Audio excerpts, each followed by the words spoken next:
Au programme de ton Automoto Express, Tesla aurait menti sur le Cybertruck, un Ford F-150 électrique extrême, Adrien Fourmeau est prêt pour la saison 2024, les Iron Dams débarquent en rallye et une mise à jour pour Forza Motorsport. Automoto Express, c'est parti!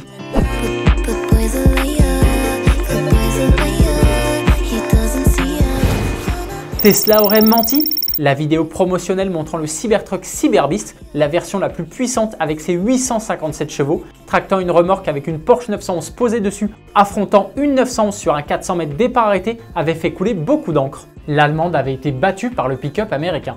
Mais il semblerait que cette vidéo ne soit pas aussi flatteuse que prévu pour le Cybertruck. Comment ça? Selon les informations de la chaîne Engineering Explained, Tesla a un peu menti.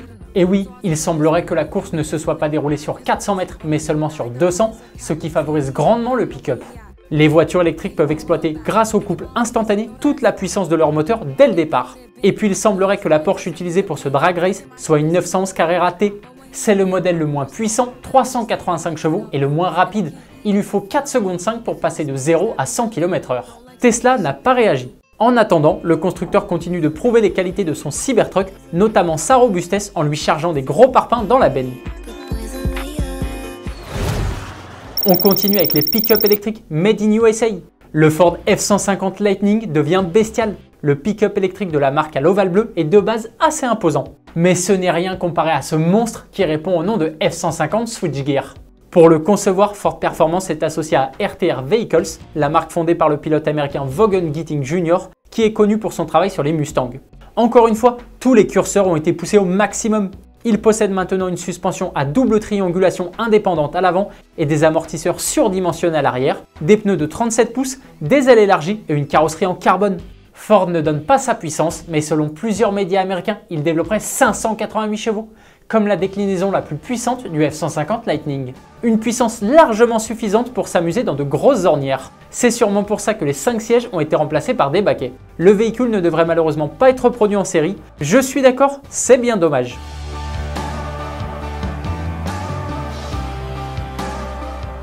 C'est forcément le sujet de la question du jour. Aimerais-tu que Ford produise ce pick-up extrême en série? Dis-nous tout dans les commentaires. Adrien Fourmeau est prêt. Le pilote français âgé de 28 ans fera son grand retour en WRC, la catégorie reine, lors du rallye de Monte-Carlo fin janvier. Il avait été rétrogradé en WRC2 en 2023 pour poursuivre son apprentissage comme d'autres pilotes avant lui. Pour préparer au mieux ce rendez-vous très important pour lui, il a participé à des essais dans les Hautes-Alpes au volant du Ford Puma Rally 1 hybride. L'objectif était d'enchaîner les kilomètres sur différents revêtements pour parer à toute éventualité lors du Monte-Carlo, la première course de l'année. Cette saison, Adrien Fourmeau joue gros. Il veut surfer sur ses bons résultats en 2023. Il avait remporté le championnat britannique des rallyes. Il compte aussi assumer son statut de pilote numéro 1 dans l'équipe britannique M-Sport et s'installer de manière durable en WRC.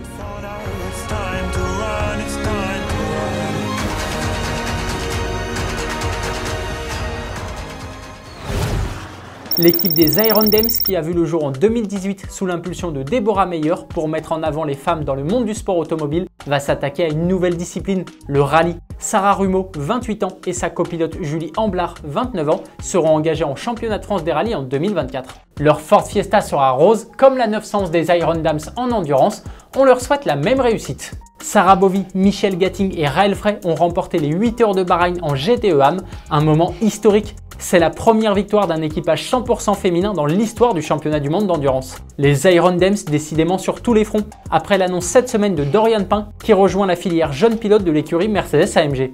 La Française roulera dès cette saison en F1 Academy, championnat de monoplace réservé aux femmes. Une nouvelle mise à jour pour Forza Motorsport. Le jeu de sim arcade du studio Turn 10 vient d'arriver. Elle ne fait pas vraiment l'unanimité, les joueurs en attendaient beaucoup plus. La grosse nouveauté de cette mage, c'est l'apparition du Daytona International Speedway. Quelques voitures comme la Ferrari 430 Scuderia et la Lancia Delta Intégrale Evo ont également été ajoutées. Mais alors pourquoi elle ne satisfait pas les joueurs? Il semblerait que le circuit ne soit pas vraiment fidèle à la réalité. Pêle-mêle, les gamers critiquent aussi les bugs importants, le système de progression, les règles de course et l'intelligence artificielle pas encore corrigées. C'est le moment de revenir sur la question d'hier. On te demandait quelle voiture unique et personnalisée spécialement pour toi tu choisirais. Pour toi KMW, tu voudrais un Caterpillar D9 Brabus pour quand tu es de mauvaise humeur. Attention, si vous le croisez sur la route.